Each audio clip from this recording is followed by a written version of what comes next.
मात्र हात दुखेको गाइज मेरो रातिको 10 बजे पुग्छौँ होला। हेलो गाइज आज हामी फिल्ड ट्रिप जानु भनेर स्कुल आएको छौँ होइन अनि भयो यति हल्ला गरेको छ नि यति हल्ला गरेको छ पुरै छाडिदिनु थियो हेर्नुहोस् हाम्रो क्लासका एकदम हल्ला गर्ने व्यक्तिहरू ब्याक बेन्चर पढ्यो लास्टमा होइन बाह्र रोटेसन थियो आज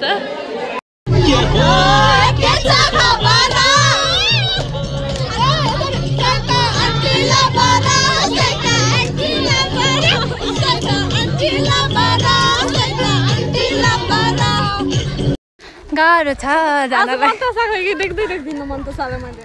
पछाडि होले सर दिल्ली सर मलाई कस्तो सर हामी कहाँ जान लाग्छौँ हामी निर्मला हामी कहाँ जान लाग्यो सुइकोट मन्दिरमा होइन हामी हिँडेको कति मिनट भयो होला हिँडेको 15-10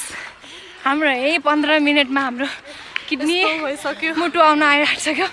हेर्नुहोस् हाम्रो आधा साथीहरू यस्तो तल छन् आधा माथि पुगिसक्यो आउनुहोस् गाइज हामी देखाउँछौँ तपाईँहरूलाई कहाँ जाँदैछौँ हामीहरू चाहिँ सुइकोट अनि तिमी दिदीले मोटी भएर धौ भएर खाका यिनले पनि खाछिन् यिनी पनि खाछ तिनटे चाहिँ मोटोवाला क्याटेगोरीमा परे आफू भने पातलोमा पर्यो गाइज त्यही भएर छिटो हिँड्नु भएको छ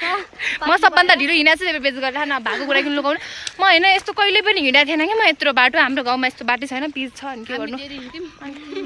डेली हिँड्थ्यौँ र म त्यही पनि त मैले यस्तो देख्दै देखाएको थिएन मेरो मोबाइलसँग मात्र हात दुखेको गाइज तपाईँसँग म पछि भेट्छु सुइकोट सुइकोट सुइकोट आज सुइकोटको धोको पनि मेट्यो गाइजहरू यो बाटो यस्तो बाटो छ कि हेर्नु न पुरै जङ्गल मेरो सास यस्तो यहाँबाट जानुपर्ने छ मैले साथीहरूलाई छोडेर आएको छु किनभने म तिनीहरूसँग हिँड्न सक्दैन अलिकति अगाडि गएपछि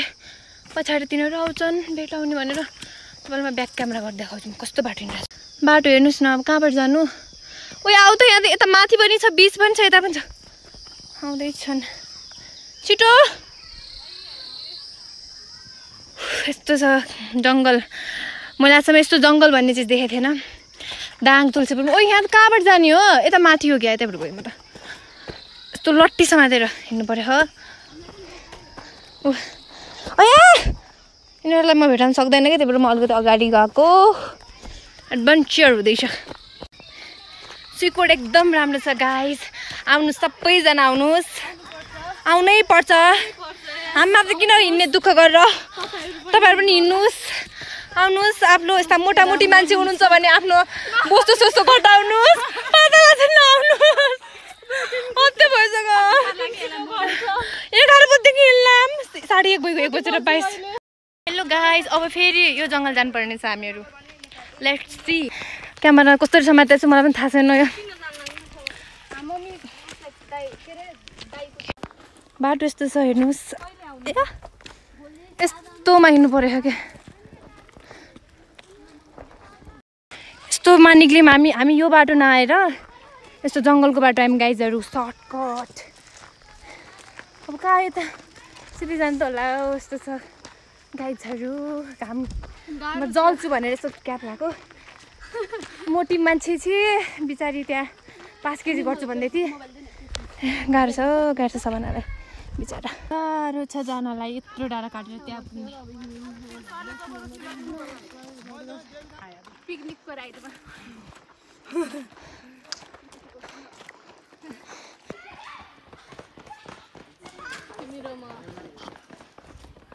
यही पनि त रहेनछन् छ्या त्यहाँ पुगिसक्यो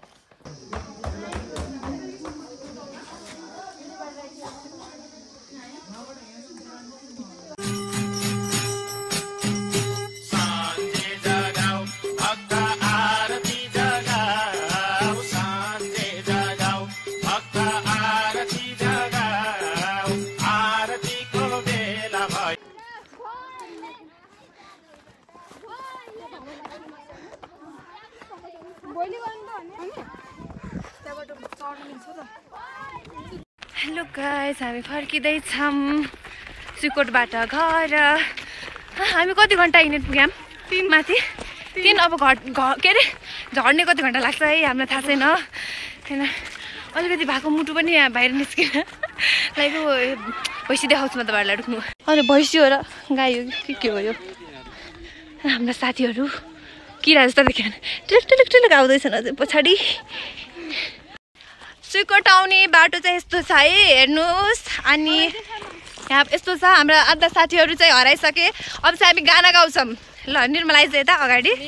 मुटु भनेकै तिमी हौ छाती भित्र तिमी नै तिमी छौ सिमसिमे पानीमा जलले बेमान गर्छ